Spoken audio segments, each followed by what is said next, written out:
Ginagamot ngayon ng mag-amang nasugatan sa pagsabog ng isang tangke ng LPG sa kanilang bahay sa Dasmariñas, Cavite. Ayon sa kaanak ng mga biktima na nakausap ni Oscar Oida, nagkatagas ang hose ng tangke at sumabog ito nang buksan ng isang ilaw.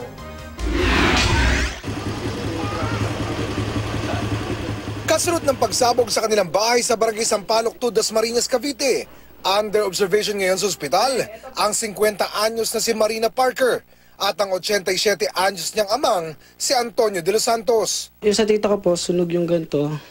Tapos po sunog yung ganito. Yung sa lolo ko po, medyo ano lang po, konti lang po. Ang dahilan, nagkatagas daw ang hose ng kanilang LPG tank.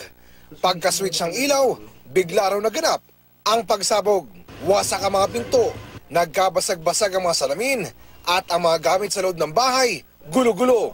Pati mga aso nila, nanoy na sa garahe, inabot. Nangyari yung pagsabog dyan sa unang palapag sa may kusina. Pero yung impact na nilikha nito, dama hanggang dito sa ikalawang palapag. At makikita nyo sa kwarto na ito, halos na ubus na yung atip. Nitong Agosto lang, may pagsabog na rin ng sumingaw na LPG sa Kalayaan, Laguna na ikinasugat ng 13 residente. Gayon din sa Calamba, Laguna na ikinasugat naman ng 7. Sumabog din ang sumingaw na tangke ng LPG sa Parañaque noong August 2014.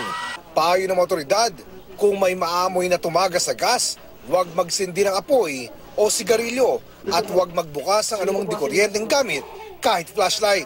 Kung LPG tank ang nag-leak, ilabas ito sa open area at humingi agad ng tulong sa mga bumbero.